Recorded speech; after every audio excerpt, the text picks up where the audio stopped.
like to call to order this Board of Education regular meeting Tuesday, December 16th, 2025 at 7 o'clock p.m. And I have a roll call. Mrs. Lella. Here. Mr. Fuller. Here. Mrs. McDowell. Mrs. Erbach Barfield. Mrs. Theodore. Here. Mr. Berardi.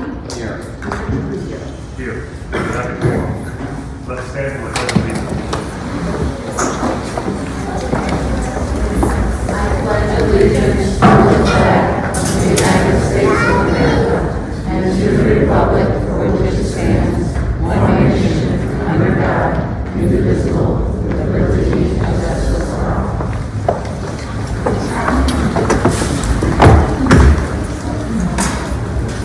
Mission statement. The mission of North Schools is to be inspiring educational excellence and nurturing environment. Now, to celebrate the success, I'd like to... Dr. Rick. All right, thank you. As you can see, we have quite the audience here today, and thank you all for coming out. Our first Celebrate the Success this evening is our preschool program, which is why we invited our preschool families out tonight. So our preschool program was honored with the Gold Circle of Quality through the Accelerate Illinois program. So that measures things like excellence in teaching and learning environment, strong alignment to Illinois learning standards, and a few other things that they look for, and that is the highest rating. So we're really proud of our preschool program and wanted to bring all of our preschool families here to celebrate that. So let's give them all a round of applause.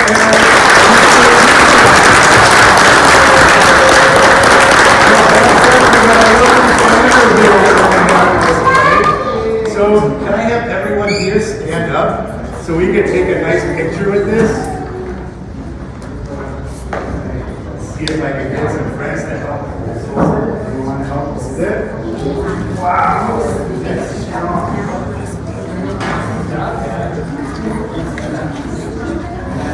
Great. We'll try to get a picture of all of you here.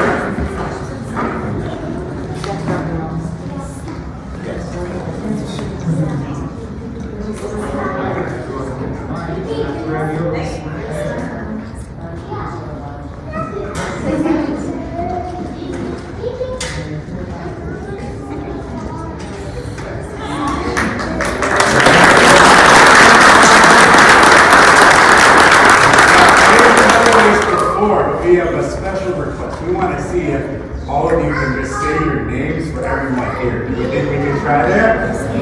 All right, we can try. And if not, that's okay. You want to tell us your name? Should we start on the other side? All right. Ms. Quinto, you want to help us out there? We can start.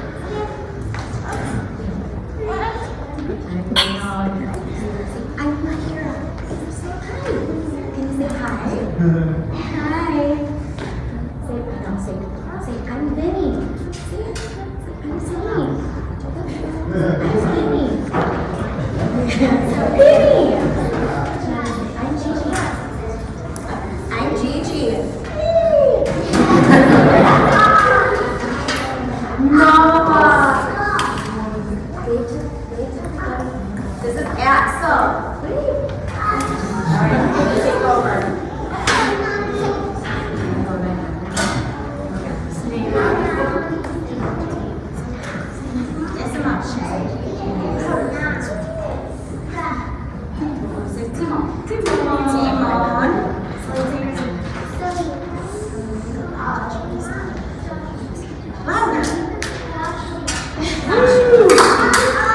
Say Amari. I'm Eliana. All right, your turn. Say me too. I'm Eliana. Eliana. We have two Elianas here. I'm Dominic. Ready? What's your name? Mary.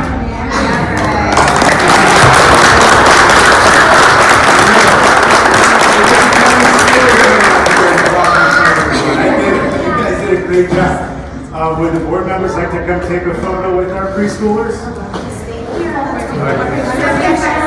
Nice and straight. Hold it one more time. No? Want to help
NSD80 Momentum Award.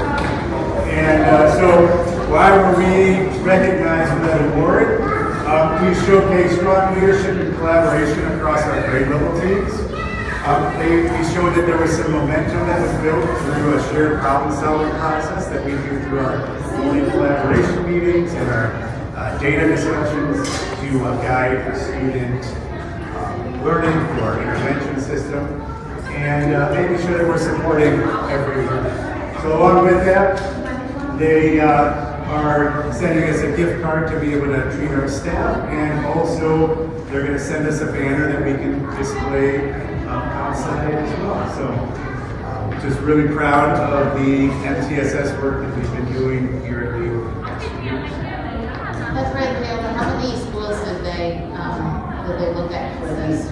So I think they said there was about 120 schools that were looked at for this award. And then there was a process where we had to submit some artifacts to show them the types of things we do. So we shared some of like our agenda templates and about how we have like an MTSS night and families, some resources we share. And Ken just shared a little bit about our process, told our story and how we built our MTSS system, and we were chosen for that award. Just as a reminder to the board, MTSS is the multi-tiered systems of support, the triangle that we look at often, where it talks about tier 1 being the curriculum that everyone has, and then tier 2 a little more, and tier 3 a little more than that. So I'm really proud of Lee School for being awarded and being recognized by Virtue Minds for this Momentum Award for their leadership and collaboration towards the grade level teams. It's something to be really proud of. Congratulations. Oh wait, there's more. We got one more. success. And that is to congratulate Mr. Saji on being named to the Extraordinary Educator Class of 2026 through Curriculum Associates. Curriculum Associates is the company that produces the iReady program that we utilize. So I'd like to invite Mr. Saji up because we have a little swag bag from Curriculum Associates for him. And why don't you come and take a picture over there, and then we can get a picture with the board as well. So, Mr. Saji, why did they award you or recognize you today? Good question. I don't know. So I got a reference from Dr. Rabiola a couple months ago, and there was like a process to apply to become this, and so I went through with that. I think they looked at iReady data, and they also looked at some of the essays I had to write up. And got chosen. So really happy to be a part of this. And this is another award where there are hundreds of applicants throughout the nation that apply for the Extraordinary Educator Program.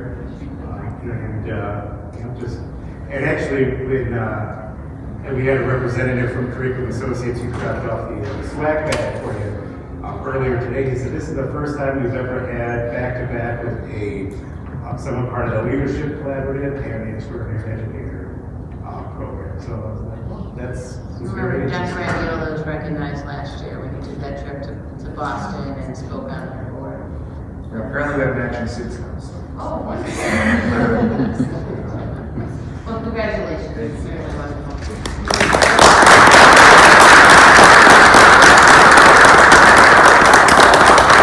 And of course, if you can invite the board to take a picture with Mr. Saji too. Get him around and like this.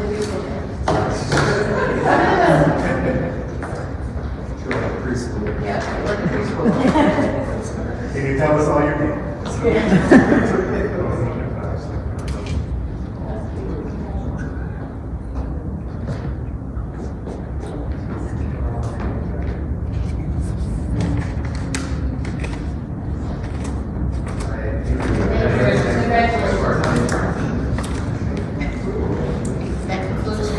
Oh yeah, so that concludes our celebrations. We had 3 and really excited about all 3 of them. Thank you.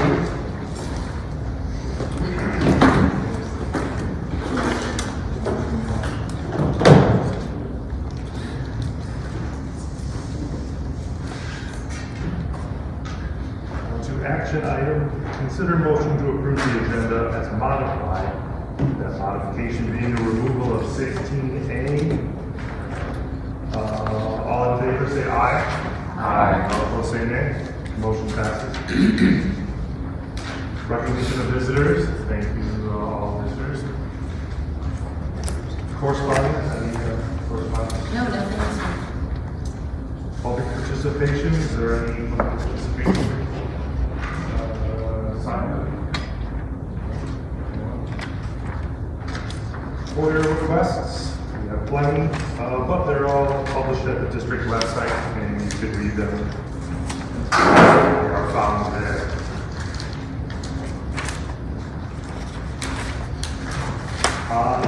Two presentations, all that system by Child's teachers.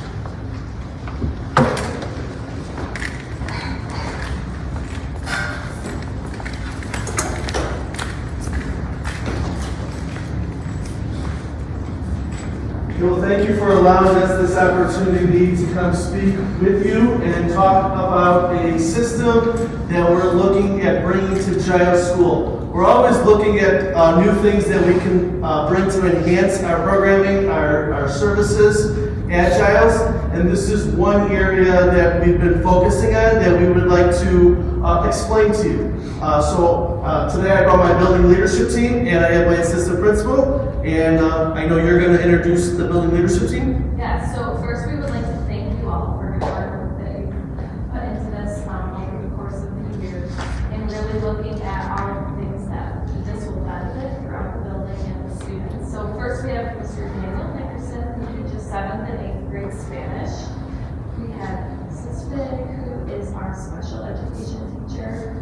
We have Mrs. Pietrowski, Constantine, who teaches 7th and 8th grade social studies. We have Mr. Gladden, who teaches 5th and 6th grade social studies, and Mr. Gavorga, who teaches 7th and 8th grade social studies, science. And we also have Ms. Salo, who worked on this, our social worker, cannot make it tonight.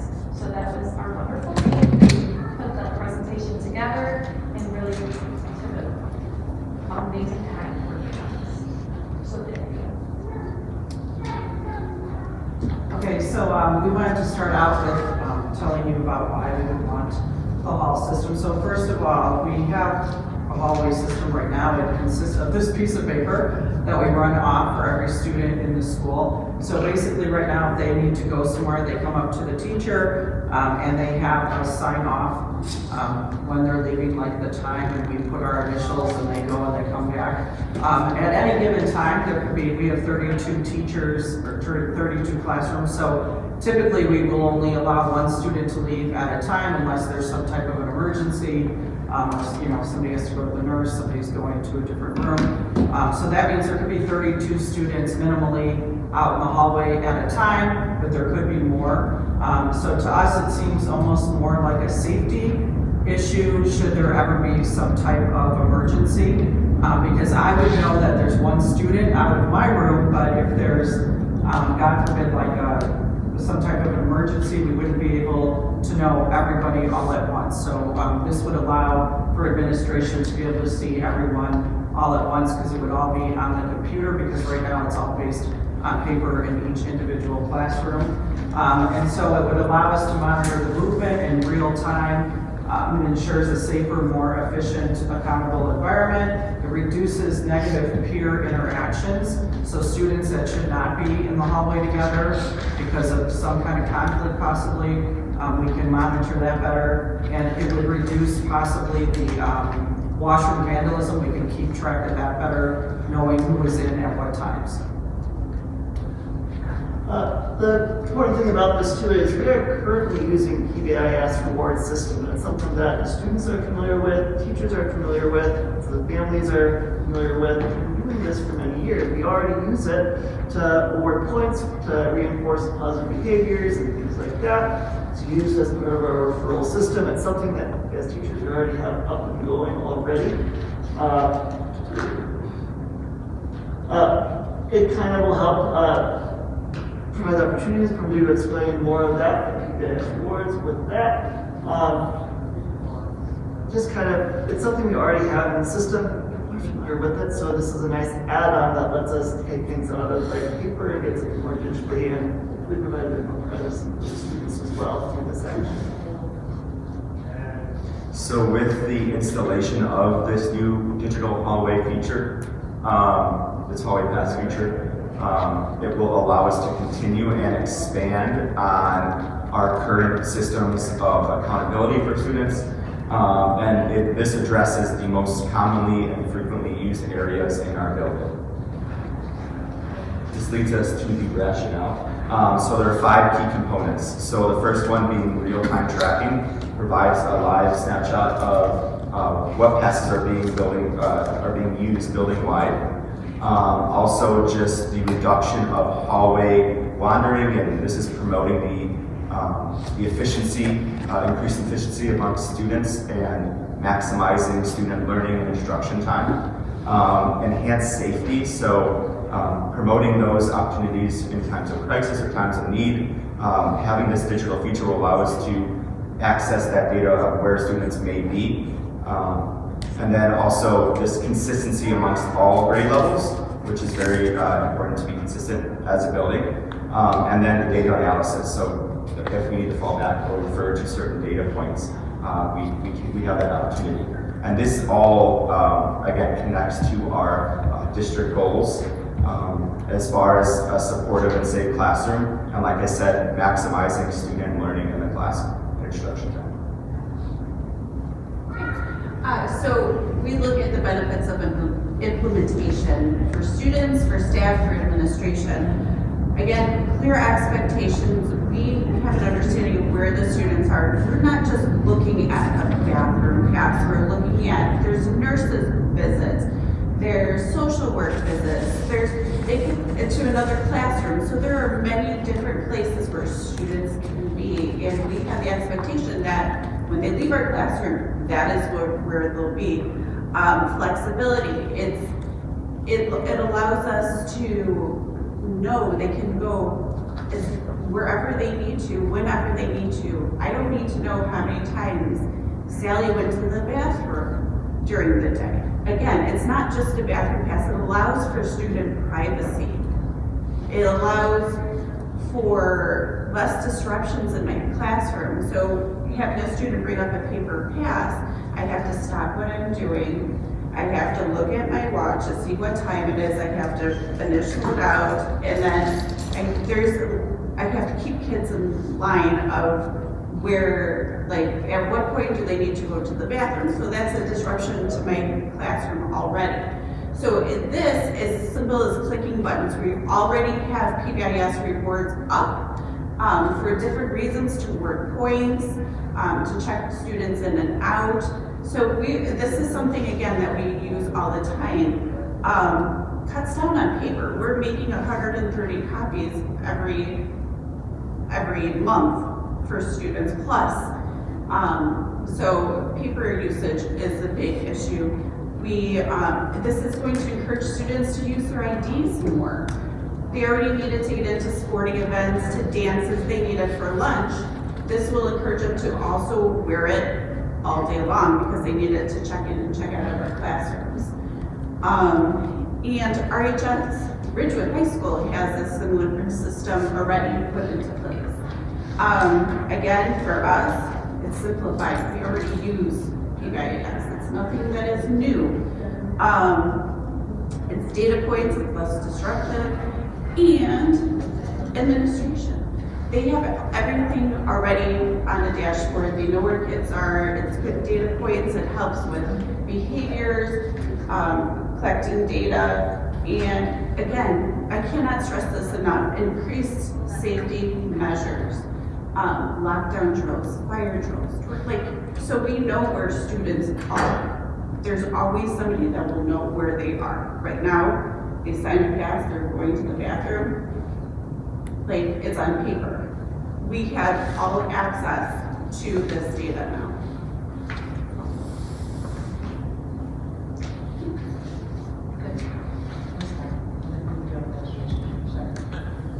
So we would like to use this system because it's a system that we already use, and it's as easy as going in, looking their face. It automatically lets you know where they're going to go. You can put that in there, and they go. You can have it on a separate computer. You can have it on your app. Most teachers know how to use PBIS, so it will be a very quick turnaround in order to use this pass system for them. It's just a very good way so you don't lose any instruction time. Of course, we don't lose any instruction time while we're in school, so we get the best education possible. And then, so every day, every student is expected to be Giles making great decisions. Well, this is allowing them more flexibility, so it's also allowing them to be more responsible, going to their destination and returning a little bit more. And it's holding them accountable and allowing them to be a little bit more responsible in that aspect in the 21st. So to get this going, this is our implementation. We go ahead and go forward with this. We want to do training as soon as we come back in January. Shouldn't require too much on the staff side, because like I said, we've already been using this system. We just got to show people exactly which buttons to press, where to press it, what the rules are we're going to go by with this, how to kind of use that part of it. It wouldn't take, I expect, very long to walk through that here. And we've also got parent communication that are ready to send out. That will also happen at this time. Once the training is taken care of, as soon as we're able to, we want to start rolling it out. We would like to just kind of roll it out with everyone at once. As the rollout happens and people are using it for the remainder of the second trimester here, we'll collect feedback on what's from staff and students, what's working, what isn't, if there needs to be adjustments and things. And then at the start of trimester 3, take a look at that, see if there need to be any changes, how things are going, but we expect it to go pretty smoothly and pretty, we're expected to be a pretty positive system for us. I would like to add that they're middle school students, so, middle school students say that they're gonna go to the bathroom. Let's say they're a 5th, 6th grade student, we're expecting them to go to the 5th, 6th grade bathroom, and they choose to go to the bathroom by the gym, right? They're middle school students. They make sometimes poor choices, and that's why we're here to help support them. But that's why we have other resources at our disposal. First of all, the length of time. If you know you're going to the bathroom that's the nearest to the classroom, and you're go to a farther bathroom, they'll know because of the time frame. It's going to be a greater time frame, because when the student comes back in, they click the button, and then that takes them off of the hallway back into the classroom, which documents they were gone for 3 minutes or 5 minutes or whatever the case may be. Now we know if we have students that are gone for 10 minutes or more, we have something that we need to look at. If we have damage in a bathroom, we can utilize our resources. We know, we can look at who was in the bathroom, kind of have some investigation. Was there damage when you went? Was there damage, kind of pinpoint specifically when that damage occurred? We can look at that. We have our camera system. We have cameras throughout our facility, inside and outside our facilities.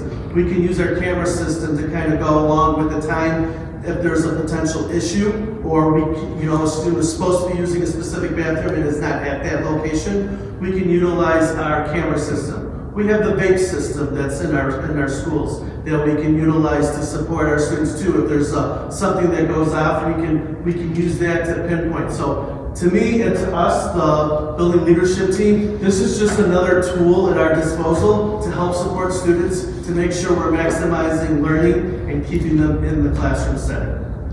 Does anyone have any questions? Can you speak a little bit more on how the system works, this slide, and walk us through what that will look like? Right, so you can either choose to use the app, or most teachers keep a tab open with their group, and typically that every time the class changes, you change your group. With all the students displayed, it's very easy to click on them, set a destination for them, and then they can leave. So the student would come up to the teacher. They would just let us know, okay, I have to go to the nurse, I have to use the bathroom, I need to go to this teacher, and then we can allow them to go based on the situation, and then we would just simply click them and destination. It's the same screen that they use if teachers like, you earned 5 points for being positive today. It's the same exact screen, in the same way that they click their face. All of their photos from the year are uploaded, and then instead of clicking points, they just click call pass underneath. So it's already the screen that they're using daily in every class. It's just a side button that says call pass instead of you earned 5 points for being positive, or an example like that. Yeah, it's tied to their classes. So for Mr. Nickerson, let's say it's his 1A class, then he has his 1A class up, that's already up. He can go on his computer, just click those students in his 1A. When he's in 1B, it automatically changes to those students.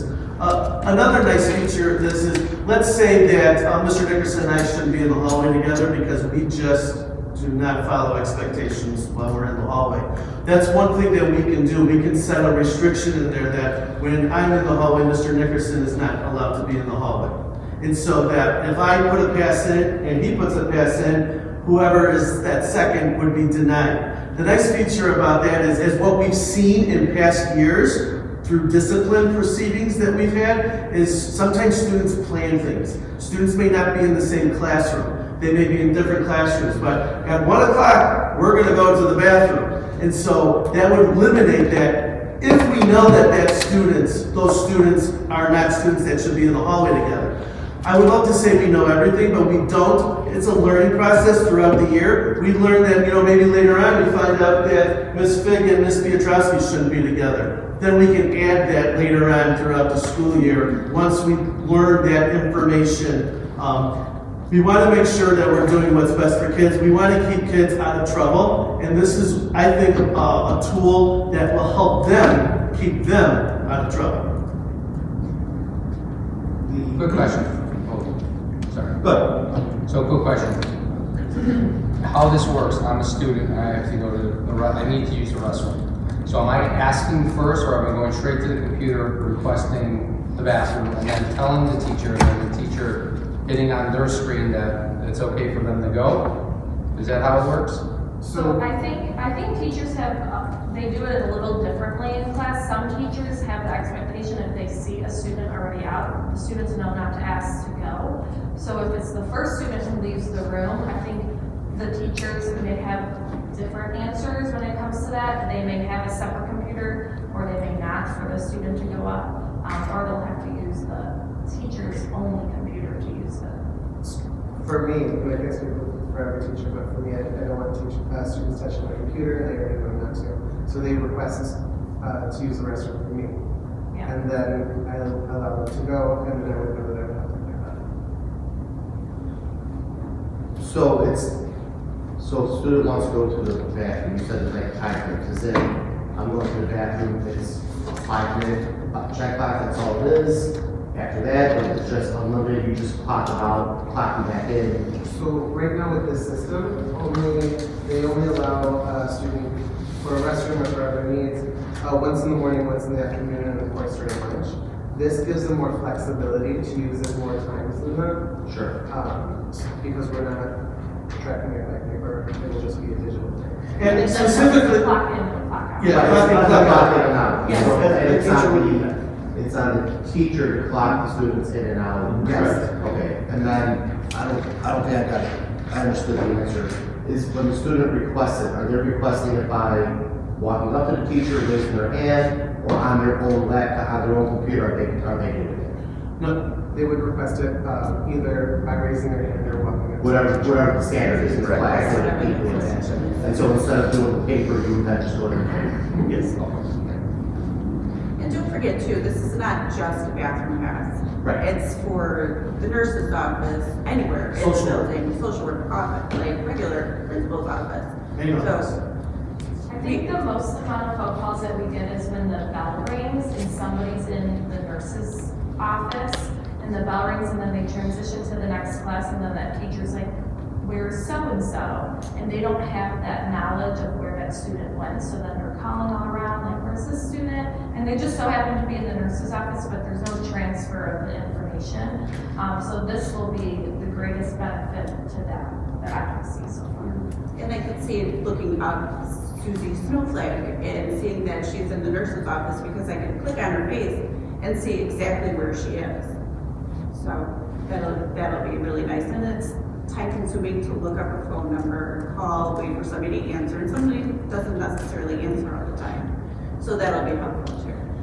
As administration, it's very simple. Like if I'm looking at O'Hare Airport and I see all the planes in the sky, right? It's pretty much what we see on our end is we'll see in the hallway, we have 32 kids in the hallway. And we'll see when they get checked in and checked out so that we know that, they're at where they should be. If we see something that doesn't seem right, we're gonna look into it. We're gonna check into it, we're gonna investigate it, and hopefully everything's good. But if not, we're gonna use our tools that we have, correct it, educate so that it doesn't continue. And if you restrict two students for going out at the same time, when that specific student requests to go wherever, on the teacher screen, it'll show that they cannot go at that time. Is that Yeah, correct? it'll be a restriction because we put a restriction in place regarding particular students. Absolutely. So when that one student, that first student that went, gets checked back in, then that student would then be eligible to then go to the bathroom. Because we know that that student's now back in the classroom. The teacher would have to be watching that. Correct. And the screen's already up.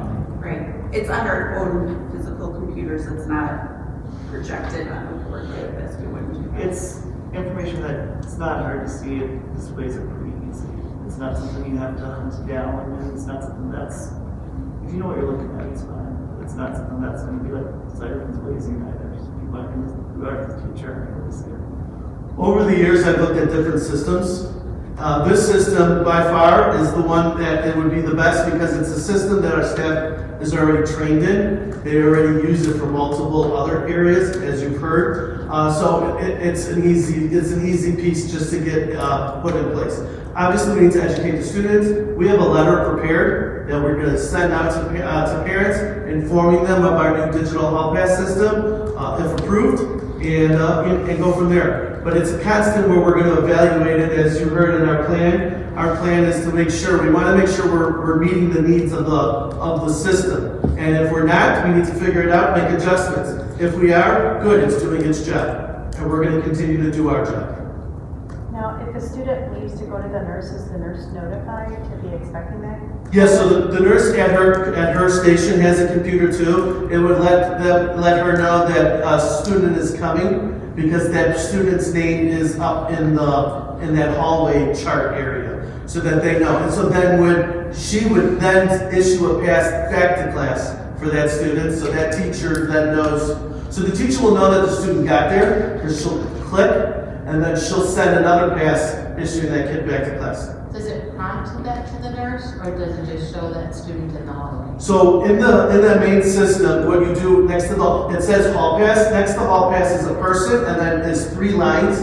You would click on those 3 lines, and then you would see that running board, almost like O'Hare Airport. You see all the airplanes in the sky. You see all the people that are in the hallway, and it lets you know bathroom, social work. So it does not prompt the nurse. Well, the nurse says Coming to her. if the nurse, it doesn't send a message to her. No, it doesn't email or text her. Yeah, it doesn't do that. Is there a way to turn something like that on? That the nurse, like, it's something other than the bathroom, that person would be notified, that so that Billy's coming to you. Well, we would have that on her computer. But she wouldn't get a notification, you said, right? No, but she's at her computer unless she's dealing with the student crisis.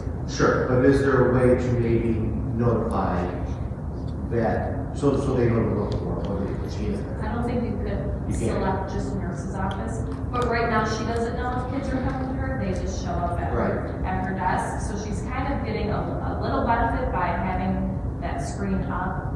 If she's at her computer, she can see if somebody's on their way, because right now they just show up at her desk with a written pass. So either way, I don't think she's getting truly like a prompt before. Yeah, I just wondered if there was a way to, since there's newer technology, to put a prompt out to the nurse or to social, wherever the students go. That's all. Yeah, that's something we could look into. Yeah, that's it's needed or not, but just the new technology that goes through, it could be.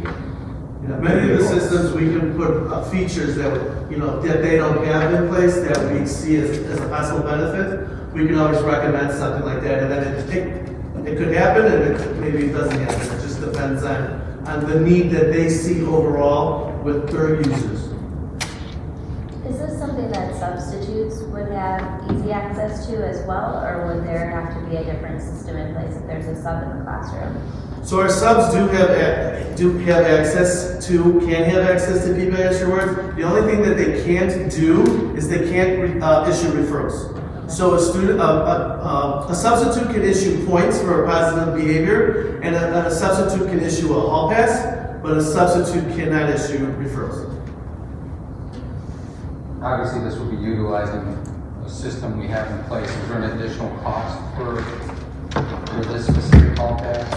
So this year I've worked with the company, and they're not charging us. We've been with the company for many years, seeing that it'll be January. So there is no fee, but if this is a system that we continue to use down the road as an add-on to what we currently use, there would be an additional fee for this service. Do you know what that is roughly? No, because they're still in the beginning. It's with PBIS rewards, this hall pass is a new system to their current system. So they want people to use it. They want us to give them feedback and share it with them. So at this time, I do not know what that rate would be for next year. I think request April board meeting. We did kind of like a progress presentation. If we move forward with this, we will. If we move forward with this. That decision hasn't been made yet. We're moving forward Any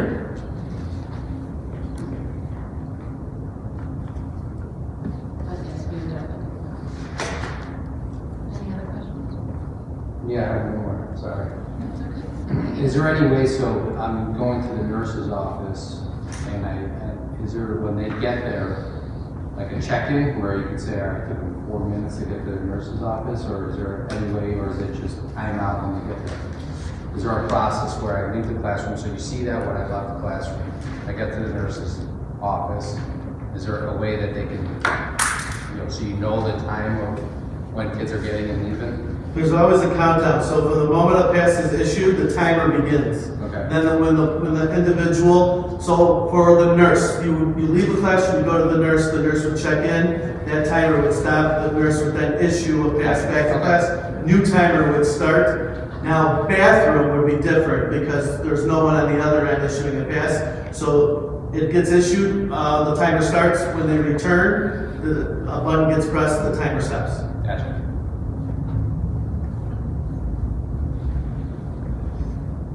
Are there any other schools in the district or area surrounding that use this? Ridgewood High School is using it. I'm not sure about Benoyer or Union Ridge. Outside the district? They're not, I was going to mention anyone like around, surrounding, even like that district that you know of, or anyone? No, yeah. No. Just curious. I did not look into like Park Ridge or anyone, or Schiller Park, I didn't look into those. And just to be clear, Ridgewood's not using this system, but something similar. Something similar to. Yeah, they're using a digital hall pass system. Yeah, so. This is very new for PBI's Ridgewood, which is, as they mentioned, the system we've been using for probably the last 4 years, maybe 5 years. PBI's points and referrals, check in, check out, that all goes through. So there's a plethora of data that we can get on this. This would be another piece of data. So could, on the administrative side, Mr. Bianchi look at a report every month that says, Susie Snowflake took 10 minutes every time she went into the bathroom, 15 minutes, that's possible. It wouldn't be something they'd be looking at on a daily, but it is something to look at on the high level data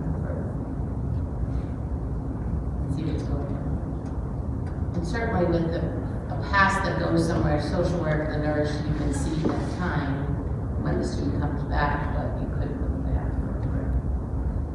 Or that if they go to the correct place.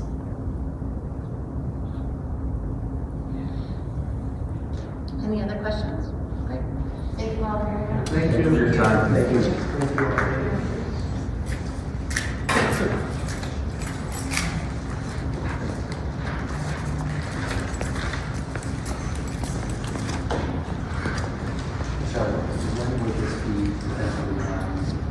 So if we agree to work with it, which is my approval, not your approval, I vote, that doesn't actually vote on it. Oh, okay. Then we would be looking at January.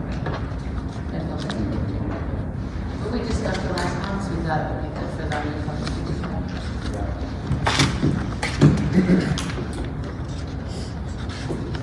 No, you can say. No, I'm just thinking like the only downfall, like what are some downfalls, right? I mean, at the end of the day, it's like, you really didn't acknowledge what. The challenges are? Yeah, the challenges are.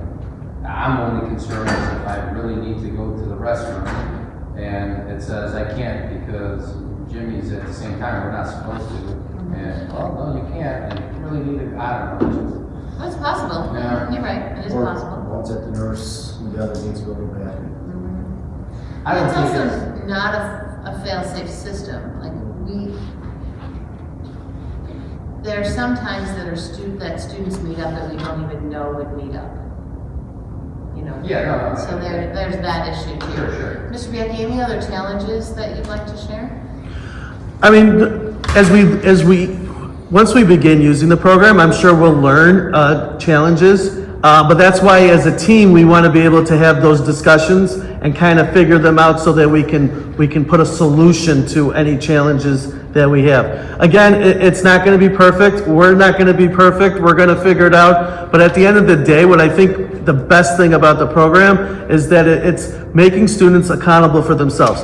If I know that I have a timer and I'm going to the bathroom, then I'm gonna go to the bathroom. And each person is different. It may take me a little longer in the bathroom than it takes you in a little longer in the bathroom. But if I'm there for 10 minutes or longer, right, then that's something that could be like, what's going on? We need to make sure that you're not distracted, you're not spending a long time at the drinking fountain. And that's why we would utilize other resources, such as video camera, to kind of figure that out and put a stop to that. Right. You wouldn't know that unless you're pulling reports on that, right? So like, you know, when I look at it, you know, a couple, to me, is when they say it's, you know, disruptive in class. It's the same, really. They're walking up on a piece of paper, they have to sign it, they have to back it, they have to go to the computer, they have to click it, so that's still gonna be a distraction. I like the fact that what you said about bell rings, we don't know where the next kid is. That makes completely sense. I mean, I see that in traceability, but in regards to, it's still going to be a distraction because the teacher still has to control it, go to the computer, or even if they have it off stop, do, you know, click it, you know, click them back in. It'd be nice to have a timer on there if it starts going off after 5 minutes, right? Say, all right, the student hasn't been back in 5 minutes, rather than, you know, them coming back 10 minutes. But yeah. It just takes hold. I think April, give it 3 months to see how the progress report. And obviously, my recommendation is when you put it out to the parents to explain it, because it's, you know, a control thing. I don't know. It might be looked at it different. You know, parents might be a little weary about this whole thing. You know, It's tracking. If I may say, It is. I mean, just be honest. yeah, no, I mean, so that's kind of. as long as expectations are being followed, then we have no issues. It's when we have vandalism, right? Then what we currently have to do is I have to go to the junior high teachers, if it's let's say it's a 7th, 8th grade student. I have to go to those teachers and say, okay, I need everyone to look at your hall pass. Who was at the bathroom from this time to this time? I don't have to do that. I don't have to contact all the teachers. I go into the system. I see, okay, here's the time frame. We start pulling kids. We start having conversation. What does the bathroom look like? Kids talk. You know, if you didn't do it, you're going to be honest and you're going to say, you know, what you witnessed. We piece all that together. We kind of pinpoint to where we are, what happened. And then what we do, if we can pinpoint, we currently have some kids that are vandalizing the bathroom. We pinpoint who those kids are. We put a restriction in place for these students. These students can still use the bathroom, but now they're using the nurse's bathroom. They have to come to my office and go to the nurse and use the bathroom right there. And when they get out of that bathroom, the nurse goes in, checks. Okay, you're good. You can go right back to class. Because they've set themselves up for that.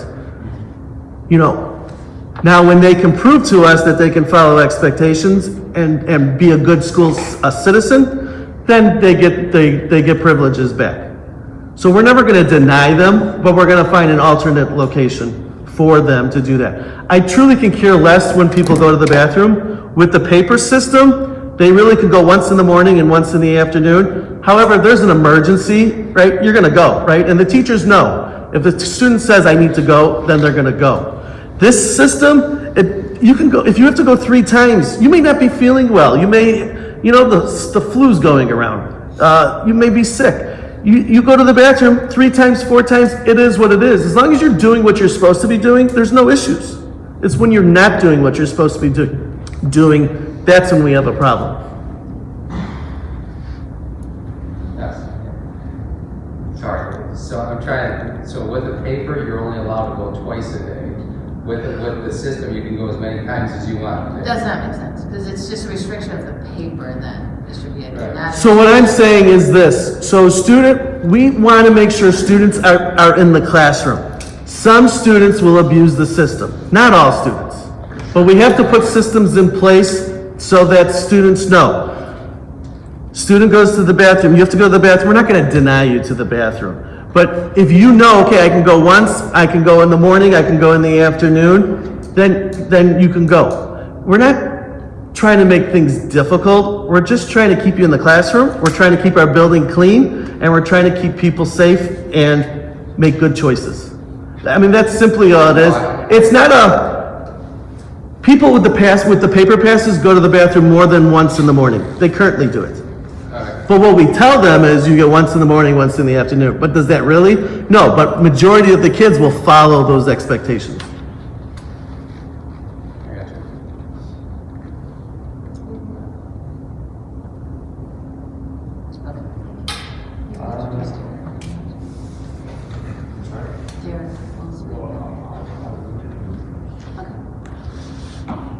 On to the Norwich School District 80 Facility Plan and Summer 2026 Work Review. Yep, so Mr. Sellers, who is our supervisor of buildings, grounds and maintenance, is going to introduce our brand new architect that I think maybe only Mr. Tribuzio has met so far.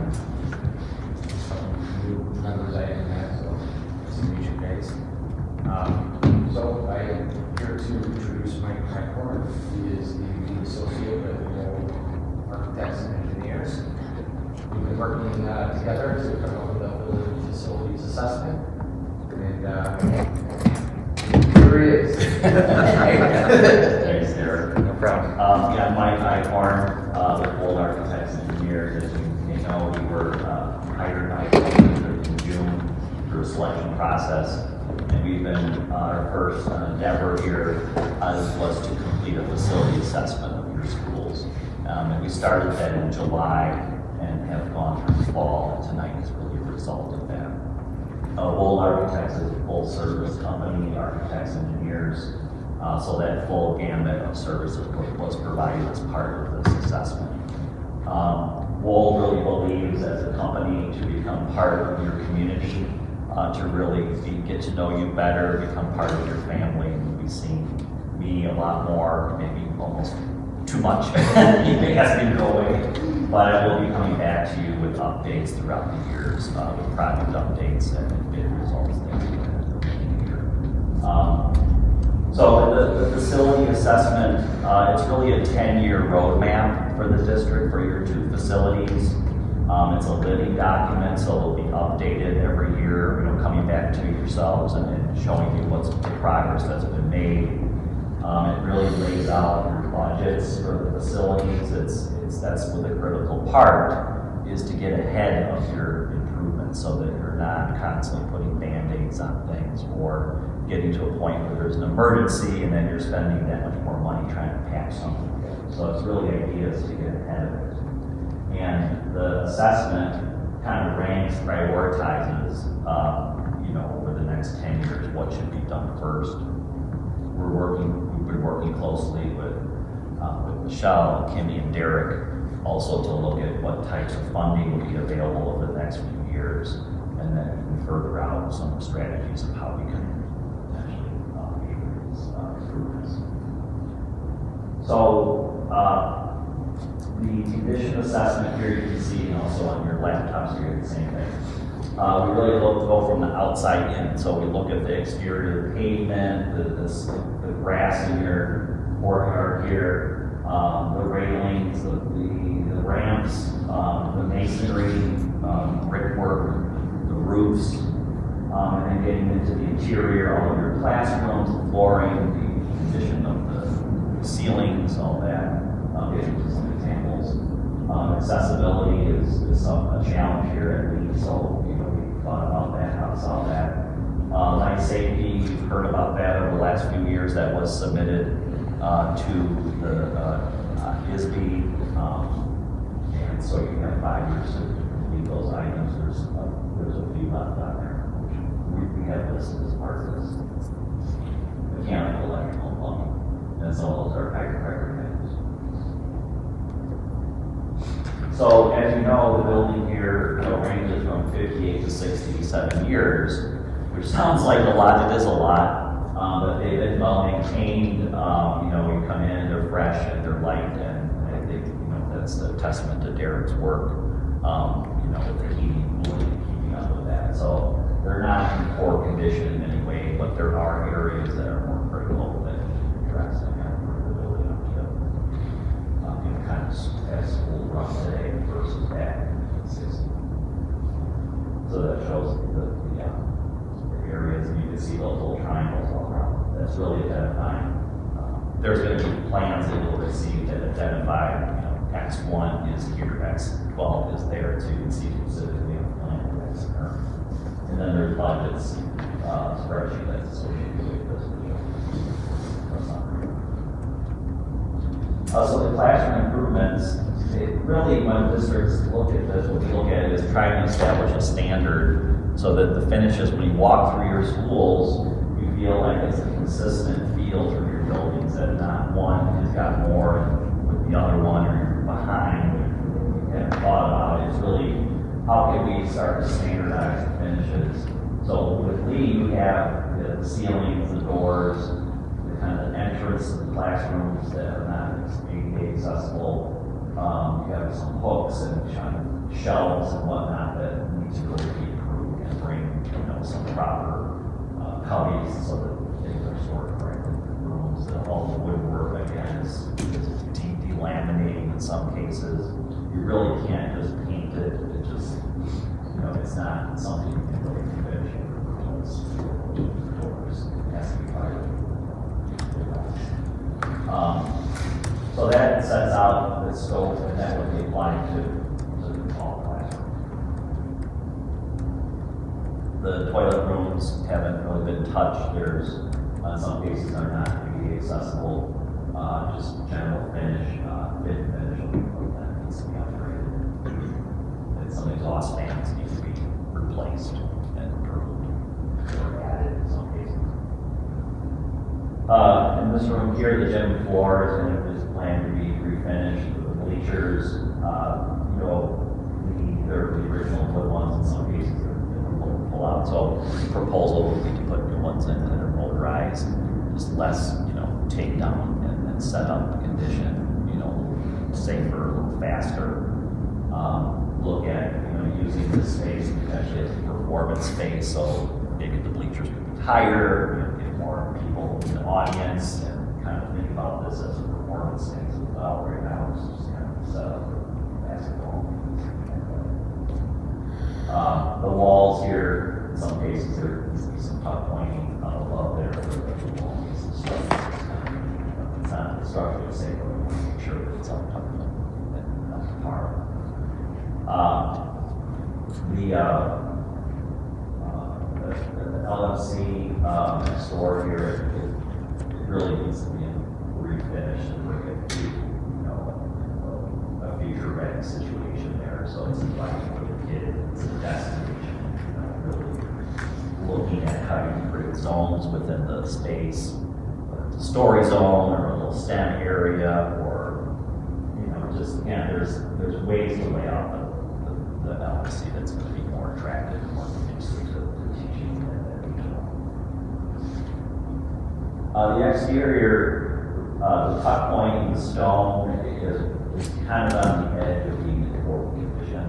I think it's, especially at another school there, it's a very high priority.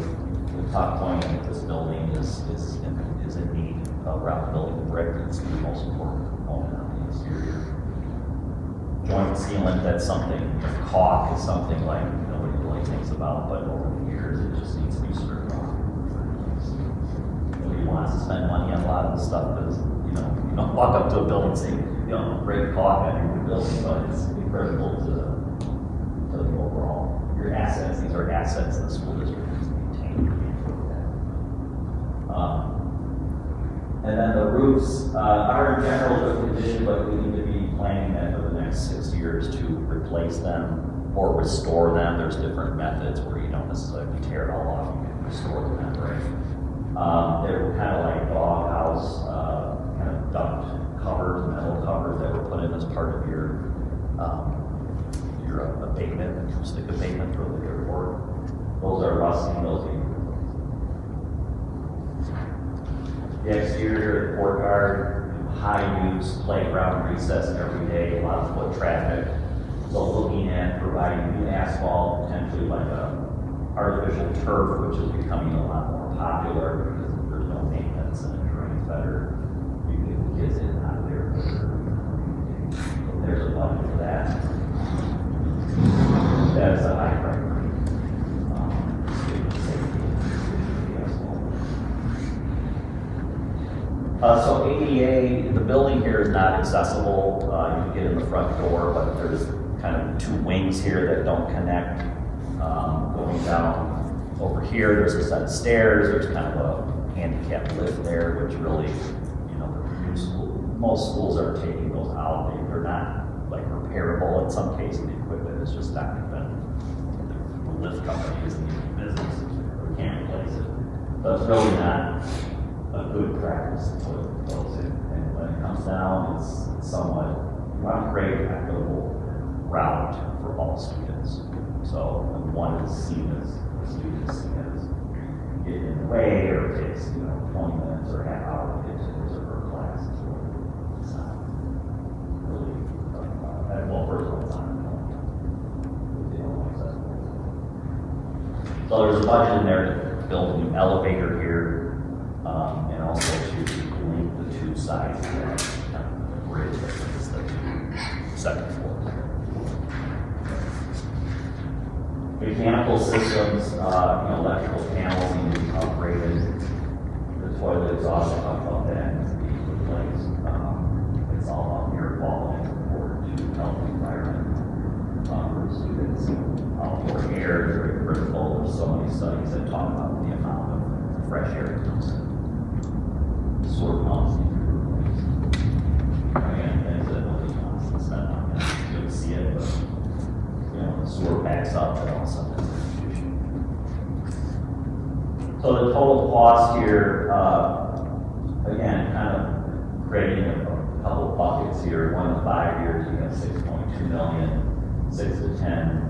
Most of those items are in the 6-year, 5.5 million, and then the total, 1.7. That includes escalation every year goes, inflation takes the cost up 3.25%. The life safety, which we're aware of, is 27,000. That's not, it's not really short of that. So you've done a great job, Eric and your team, addressing all those.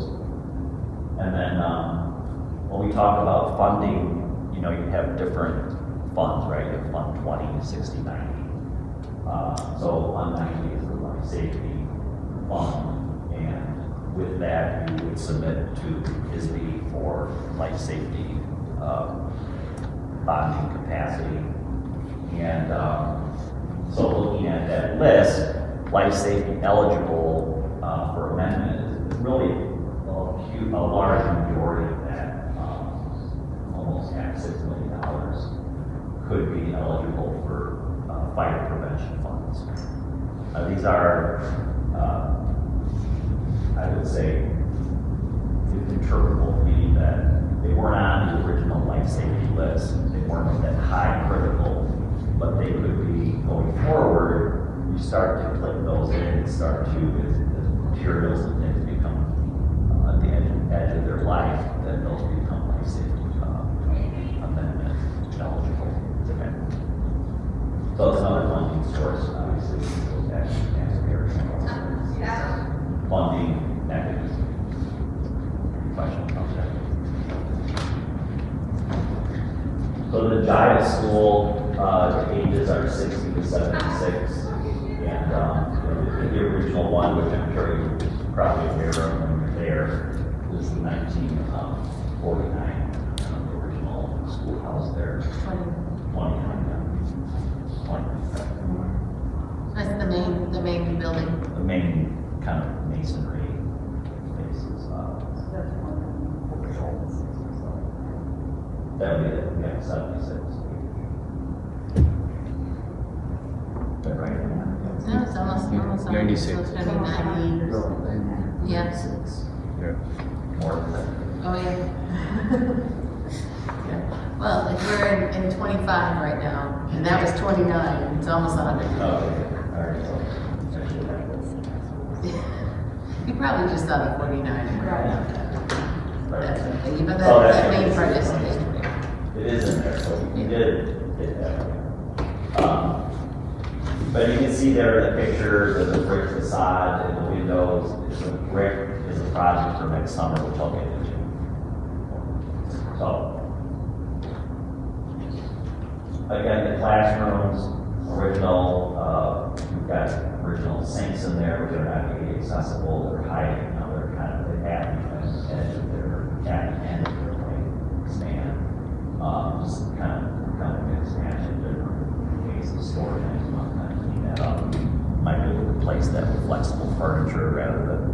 sliding doors and things to keep your fingers caught in.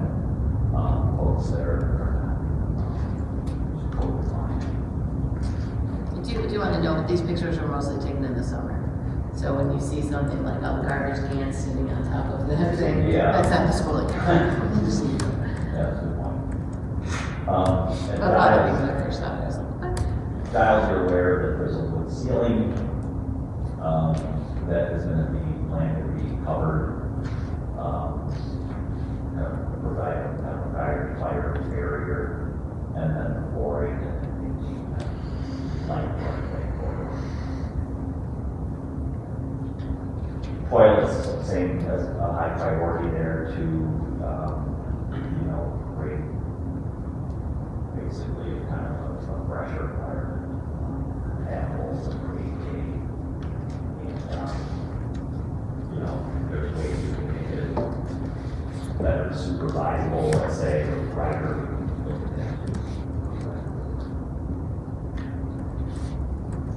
The same thing with the bleachers, you replace the stage, in front of the stage, there's doors underneath there that are not, that are life safety, to replace those doors. They're not closed properly, it's closed, very fire. I think it's important to note too about the bleachers, Yeah. specifically at Giles, when we have so many sports events there. When we pull those bleachers out, which they are difficult to come out, there aren't any railings. So when people are trying to climb up them, it's difficult. When we're expecting parents, grandparents to come in and climb up to the top of them, that's really, it's a difficult situation that we're in. They're very old. Yeah, you want to be able to put, ones that don't And little railing systems. railing system, and the same thing with the 88 line seats, they're like, for the rise and run of the steps. Mike, can I just remind you that is recording you? Oh, so yeah. You make sure you talk loud enough so Andre can pick up everything. Is it right back? No, just make sure you're talking loud enough, that's okay. Thank you. So the cafeteria, this is a project potentially for next summer. Again, we're looking at funding for that, but new flooring, new ceiling lighting, and potentially new cafeteria tables. And then same thing for the roof. We're also looking at providing overflow so that there's no overflow drains, which is the main drain is blocked. There's by code, we're looking at the secondary drain. That's not necessarily a high priority, but we do the roof, we want the protection drains for that. Okay, so on the east side of the building, the brick is failing, so we have to replace that brick next summer, pulling away from the building. Not going to fall tomorrow, so we don't need to go out there and fix it today, but you do need to do it next summer. And that's kind of in the picture there, it's a little playground. It's facing the courtyard area. This, the board has approved the initial piece of this, although there is a second approval tonight with some additional work, which we'll talk about. As you can see, definitely if you look in this picture, you can see how there's it almost looks like the window's moving back, but it's actually the brick is coming forward. Yeah. So that'll be taken down to place. We have a brick that's going to match that, and then there's some cut point in that whole area there. I mean, at this point, we're about an inch and a half, almost 2 inches pulling away. Yeah, so 1.5 inches, 2 inches. Once it gets to the 3 inches, that's where it could become like we got to do it today. So you're fine. It's pretty cool. We're planning. And it's hard to see in this picture, but it is like that all around that section of it. Yeah. It's actually much larger than our initial look of it. Really Yeah, that picture actually is the front that we're looking at on the one in the circle. But for tuck pointing, planning over the next 6 years, we have that on the schedule to do essentially the majority of the building. Okay. All right, so also asphalt playground that needs to be replaced. Okay. Now that would consider board repair. Mechanical, electrical, plumbing, there's sinks there that were from the original kindergarten, but it's eight buildings, so we'll be taking out, like that, at each level. And then the sinks and kind of the height of the toilets taken out. So basically it needs to be renovated or replaced or taken out. And then there's also there's air handlers and pumps that need to be replaced. Again, keeping ahead of that, you don't want something to fail over time. Exhaust fans, air flow, tight, sewer pumps, water replaced on the air could chime in. And then LED lighting throughout the building. Any questions? So the total here, cost estimate for the whole work, you're at $9 million. The first 5 years is the 3.4. 6 to 10 again, most of that is in that 6-year range, 5.6. And the life safety, there's still remaining 200,000 work, which you have 2 years to do that. It says 2020, but I don't know.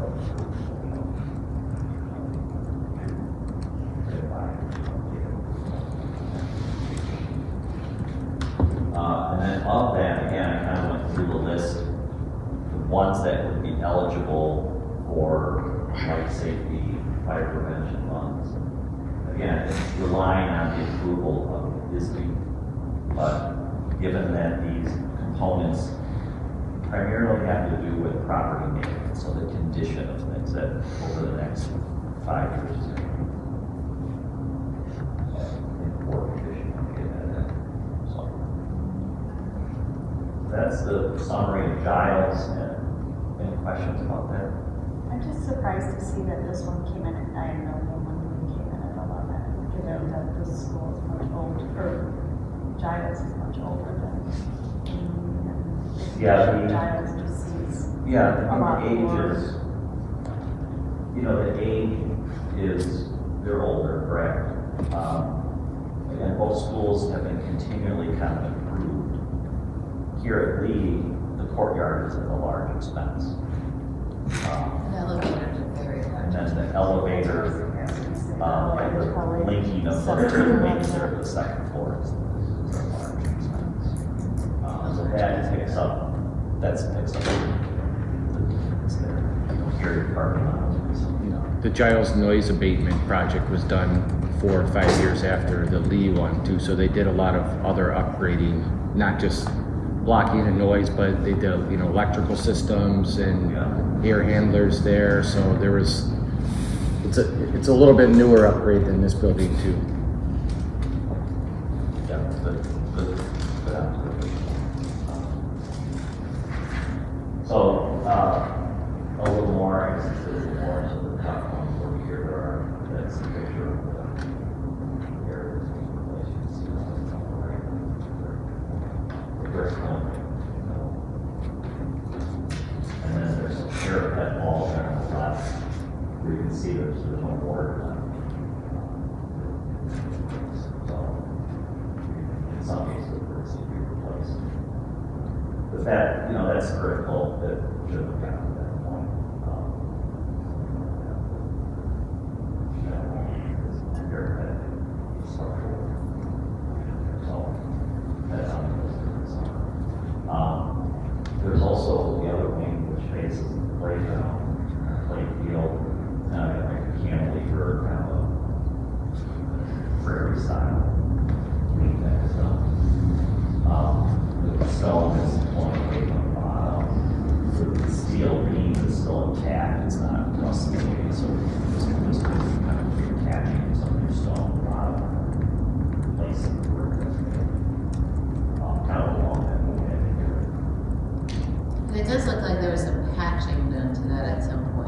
Yeah, I think some getting back in with additional mortar, or it didn't really sort of fix it, more or less kept it waterproof, which was, at the time, was probably a good decision, just to keep the water out. So this will be completely removing that limestone, cleaning that all up, replacing the bricks that are missing. Yeah. Hoping we're not finding anything else in there. But like you said, this steel beam seems to be intact. Yeah, it's still being, that's holding that up. Clean that all up and then putting it right back together. Now this project has some money in the DCEO grant. Because if you recall, the DCEO grant that came from the state was for Giles infrastructure. So about $35,000 of that was put towards this. This is actually going to cost more than that, but that is what we projected at the time for the brickwork that's being done. Yeah. And the picture here, this is just, you can see this in stone. Again, it's not, doing it next summer is just in time. You can see here where there was some patching and whatnot.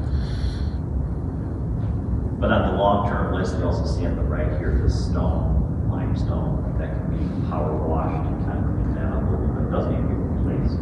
All these joints need to be resealed. So that's part of the long-range plan. Again, it's something that hasn't been addressed for many years, and now's the time to put money towards that. Okay. So the I'm next. sorry, can I just go back real quick? This area that Mike mentioned here with the ceiling, we've talked about the wood ceiling quite a bit. We're just looking at kind of finalizing our options with that. We haven't brought that to you yet, but we'll be working on. We're still looking at 3 options. The one of painting with a paint that is fire rated, putting up drywall, or looking at a drop ceiling. We have to examine those costs. Above that, we actually don't believe there's asbestos above the wood. No. However, the wood, the deck is resting on that wood. The wood is, you can't just cut it out. There's no reason to. So For that whole I thing. think there was some ideas to try to raise the ceiling, but we're looking at it closer with a couple of options, whether it's the very lower end to kind of refinish it, and then you get into like drywall kind of finish. Which has its challenges, because drywall and that long of a haul of a run is just gonna look buckled or look sagged at some point. So might not be the best option, it's probably the middle cost option. And then the other one is to put a drop ceiling, like a 2x2 acoustic ceiling with some new lighting. And then allow a space above the ceiling to run, if you need to run additional wires or Wi-Fi stuff. conduit. Yeah. Sure, you could do that. So That's the ideal. Yeah. Is it already a low ceiling over there? It is. But it's not. Yeah, we would need 2 inches probably clear. We would need 2 inches of clearance for a drop ceiling, or drywall would be pretty much almost right up to maybe a half-inch gap in the drywall. So it will be lower. I mean, the lighting will put the light in. If you think of a way to give it some design so that it doesn't look so institutional. But think about kids. It's all relative, right? Ceilings are higher to them than lower to us. Thank you. Okay. So the next steps, you'll get a copy of the full report, and then, like I mentioned before, something that needs to be submitted, and the big project's already ready to go for 2027. And then 2028, we talked about potentially some work for the cafeteria. Good, well, thank you so much. Follow up with any questions with Michelle. We're going to continue to work with Derek and his team. We're coming back here in February with the bid results for the tuck pointing, and then asking for your approval, and awarding those projects in March. And then updates to the ceiling project.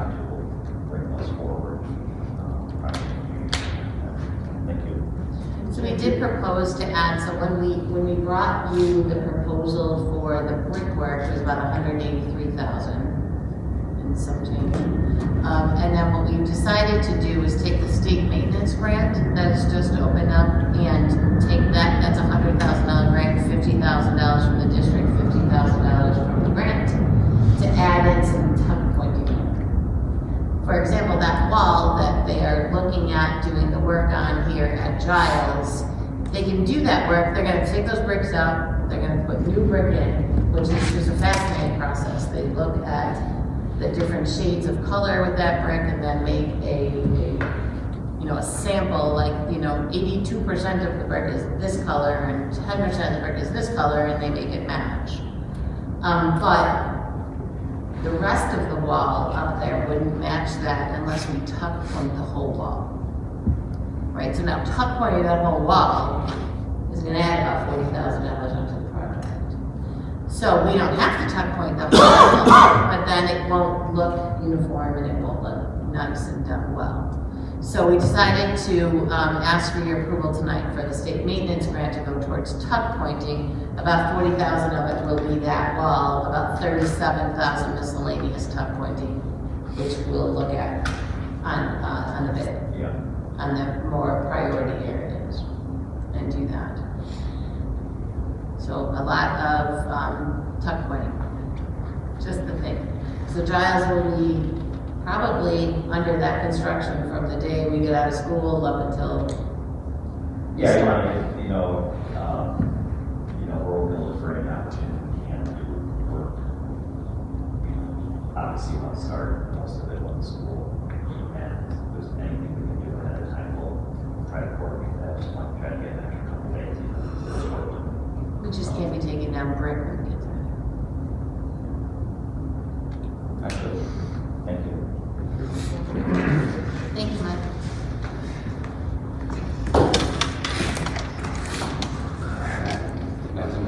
Nothing was said that we didn't expect or know, but it's, I think the biggest thing is how you pick those dollars, 9 million, 11 million, 20 million over potentially 5 years or whatever that is, and you pay for it.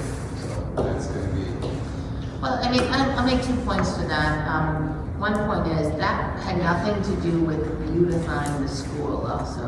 So you keep that in mind. That's not the prettiness that you see in some other buildings. Second thing is we did anticipate that we were going to be able to do an amendment for life safety dollars for the new mats at Giles. The state did deny that, and being life safety. So as Mike mentioned, as far as the funds go, we were hoping to use money in life safety, which is Fund 90 for that project, which wasn't a lot of money, but money, right? It's $8,600. And the state denied that. So I think it's important, as Mike stated, we're estimating $6,000 of the 11 million might be able to go into 90, but it might not also. We're really at the mercy of what the state is going to approve. We did buy the mats out of 60 because we needed them for Giles, for safety, for the basketball games. But I believe, if I'm explaining this well, the way that the Illinois State Board of Education looked at that is the mats are an addition that we put onto the space. Now they're for safety, but they didn't feel they were necessarily fire prevention, life safety. Money could be used towards that. So that's just an important thing we need to keep in mind as we look at that money and how we're going to move forward with budgeting. That, as Mike mentioned in the plan, we can look at approximately 6.8 million of the 9 million of being out of life safety funds. But then if we put the amendment through and ISB doesn't approve it, and if we put the amendment through and ISB doesn't approve it, we need to do it. It's a 5, life safety is typically 5 years.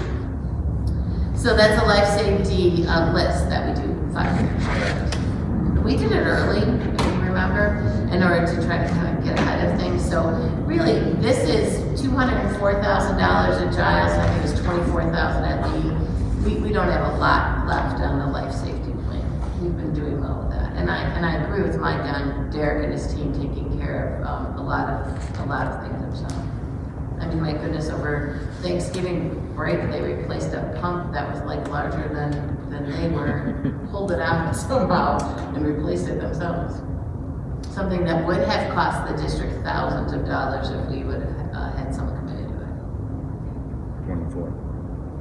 Just a comment, anyone who knows my history knows I advocated for new buildings, but on the flip side of that, what's to be remembered is even a 15-year-old school, say 15-year-old school, is going to have a lot of things to say. Roof, you still have to maintain your roof, that's not just because it's an old school. Asphalt, pumps, fixtures, some of that stuff. So, I mean, absolutely, you look at this, vast majority is Asian. Well, even new schools have these things that keep coming up. So, But replacing something that's 15 years old versus something in some cases almost 100 years old. oh yeah, no, most of the vast majority of this is Just something that we need to consider.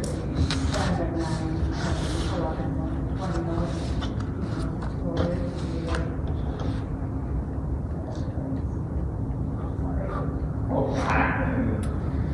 Yeah, it's one of those things I think we're gonna have to look at, okay, what's considered life safety that needs to be done, and then look at everything as a whole and say how we can fund it, how we can, and I think a presentation like this should be to the community, right? No one really comes to these meetings and, it needs to be addressed because it needs to get done and it needs to be paid for. So how are we gonna do that? I mean, that's the biggest, and the community needs to understand this, and we're not trying to beautification, right? These are stuff that needs to get done. And it's still going to be a 100-year-old school in the end. well, at this rate, it seems that we're rebuilding it slowly. Piece by piece. It's still. I don't know. It's nostalgic though. Huh? It's nostalgic though. Giles was given a historic status by the state. You look at 20 million to fix or 65 million to build. It's eligible.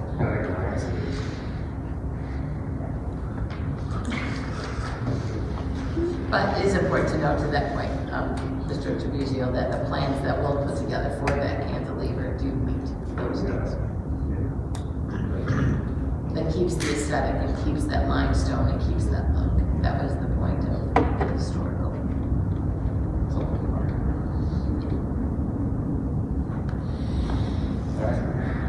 Thank you very much. Thank you.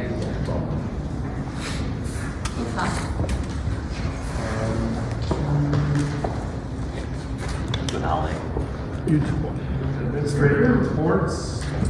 I just had actually one thing to mention to the board today, different from my discussion items. We did learn yesterday that Darlene Lehman, some of you may have heard of that name before, she was a teacher here for 35 years at Lee School. She passed away, so I wanted to just share that. And also that Wendy Shrake, also who was a teacher here at Lee School 35 years, has also passed away. Previous, I let the board know that already. Darlene Lehman, interestingly, her husband, also Will Lehman, those of you that might have gone to Giles might know him. He was the industrial arts teacher at Giles for many, many years, Mr. Lehman. And he and his wife met here in the district at Lee when she was teaching, and then we started the industrial arts program. And they met, fell in love, and ended up getting married. And then his sister, also Gussie Coughlin, worked in the district as well. She was a PE teacher. So Darlene has passed away. So just want to mention that to the board. Thank you.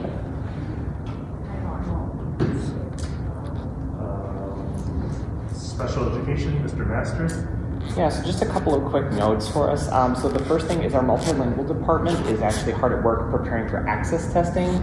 Just as a reminder to the board, the access testing is basically something that we require all of our English language learners to have as an assessment that's per Illinois requirements. So we are measuring our students' growth in their speaking, listening, reading, and writing, really determining what the eligibility for those services moving forward. So already well underway with that.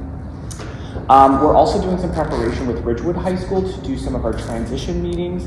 I know I've spoken about this in the past, but at 14 and a half years of age, we have an obligation to make sure that our students are actively participating in their post-secondary planning. So we already partner with Ridgewood as they start to make that transition to the high school. So we will be having those in February and into March. So we're already well underway with that. We did also send out progress reports for our IEP goals. Those went out with report cards. We did do our data days analysis to kind of determine how our students are doing. We did have 78% of our students meet every single one of their goals. So again, many of our students have more than one goal.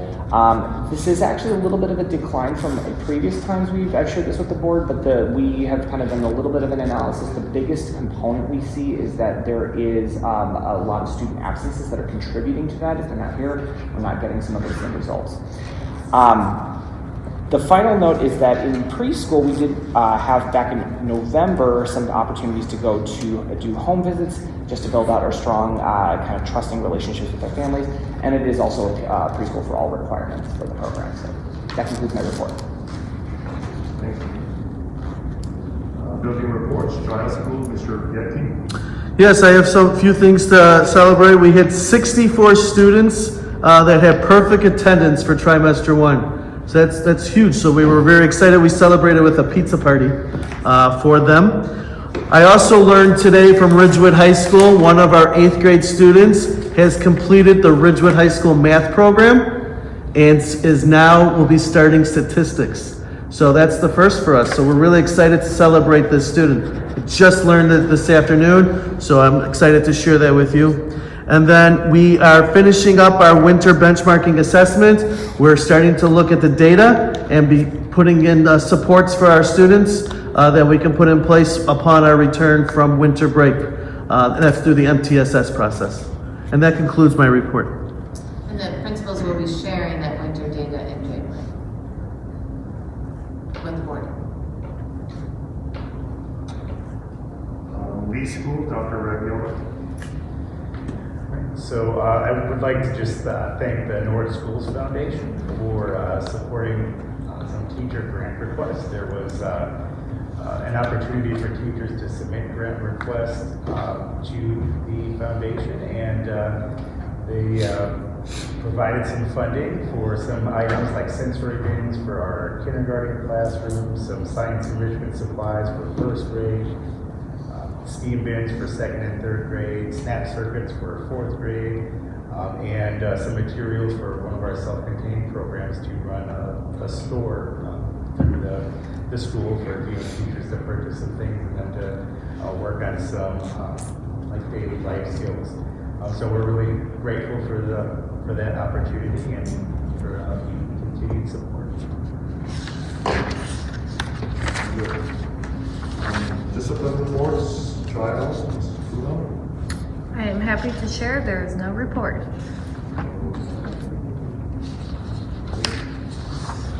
Lee School, Mr. Cook. I will second that, no report for Lee. Good to hear. Board committees. Education, nothing to report. Board policy and development. The policies committee met a couple weeks ago. Went well. We went through the 700s policies, and its updates are in the agenda to approve tonight. Building and grounds, we all just went through that overwhelming report and are still reading from it. Behavioral intervention report. Negotiations and human resources. We will touch on in closed session. Finance. Turn it over to Jimmy.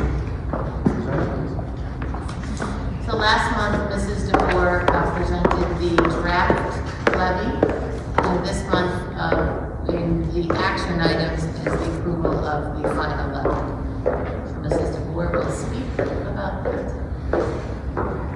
So the first thing we're going to start with is our fund balances, which we always start with both the budget and the levy. So at the end of November, our fund balances were at about 5.1 million, and at the start of the year, we were at about 9.8 million. So from the start of the year to now, we went from 9.8 to 5.1. And if you notice, if you look at them, the working cash fund is down because this includes the transfers we did last month. So we did the transfers after the board meeting, so then that covered the second payroll and brought us into December. So our working cash fund balance went down, but we had a balance then in transportation in the ed fund to pay the start of December's bills. Currently, after the first December payroll and the AP run today that you guys will approve, we're at about 4.1 million in the ed fund.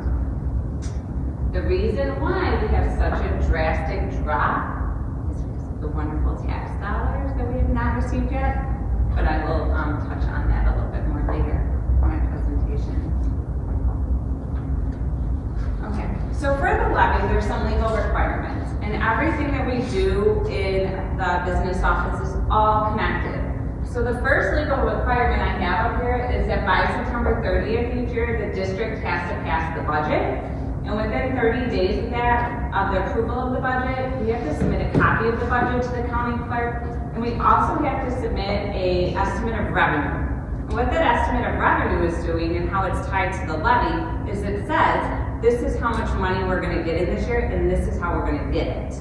And that's why we can budget or spend all of this money.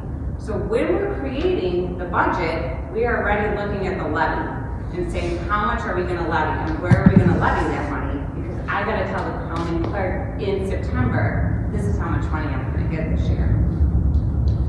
The next legal requirement is by the last Tuesday of December, the board has to adopt the tax levy and we have to file it with the county clerk. So that's a little bit different than the budget. There's not that 30-day window. You have to adopt it and file it by the last Tuesday in December. The next one is if our proposed levy, which we talked about last month, was 5% over the previous year's levy, we would have had it gone through the truth in taxation process. Our proposed levy, which our final levy is exactly the same, was a 4.92% increase. So we did not have to go through the truth in taxation process, but we still have to certify with the county that we followed it, because by not having to do it, we didn't go through those steps. We still went through the process of saying, is it over 5%? No, it's not. That is still part of the process. And we also have to pass a resolution, which is one of the many agenda items you have from me tonight, on how to instruct the county clerk to basically reduce the tax levy. So we know we're levying for 4.92%. CPI is 2.9. We might get a 0.4% of new construction.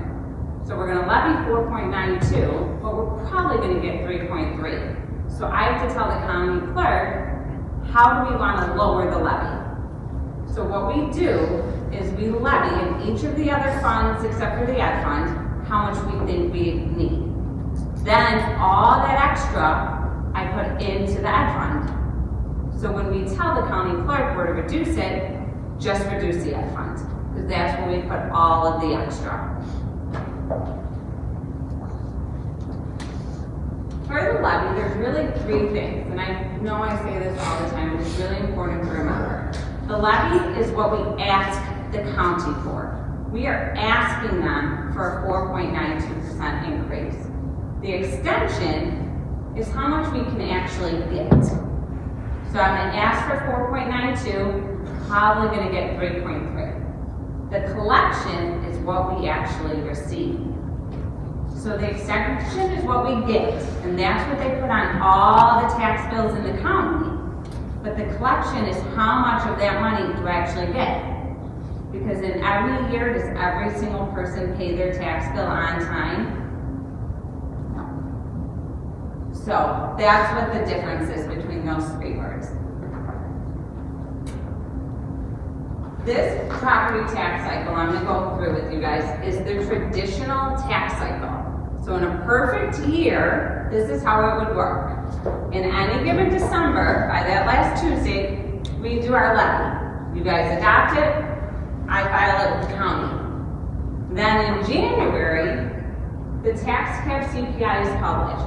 So in January, we will get the CPI number for next December's levy. Then March 1st, I receive 55% of the previous year's extension. So the tax extension from 2024, those bills, I'll receive 55% of it because the county is still processing this levy we just submitted.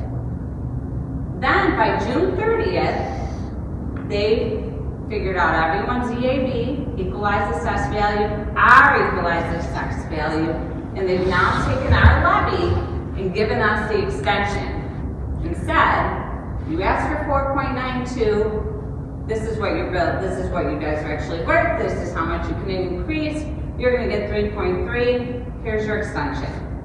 Then in August, we get the second installment. So we got the first installment based on last year's amount. So now this second installment, once they figured out what it really is the balance from what they did in March. And then once again in December, I'm gonna file the levy. We're gonna start the process all over for next year. Currently, what happened was last December, 2024, we filed the levy. January, we found out this year's CPI. March 1st, we got 55% of the past year's extension. June 30th came and went. We did not have our EAV or our extension.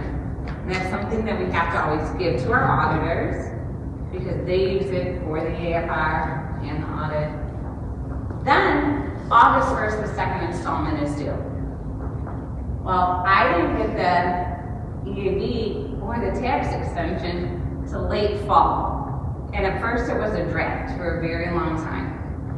Now the second installment of bills are due December 15th, which is wonderful. I'm so happy everyone's got their bills and paid their taxes. But we now have another issue with the county. They have not yet sent out the collections. So even though tax bills were due yesterday, we have received $0 in tax collections. That is not normal. Normally, last year, if they were due August 1st, a week before August, I start getting tax collections. By August 1st, I have a bunch. The first week of August, we get a little bit more. So now, even though they were due December 15th, we still have received $0. We have not received tax dollars since March. We have received, every year you get slow, like during the year you'll get maybe some refunds or this or that. So not that we haven't received any, we've received a little bit of tax collections, but not that big bulk amount that we need to go on. So we're hopeful that the county's gonna figure that out soon and start sending out the collections that are actually due to us because I'm not sure what's going on with that right now, where those funds are.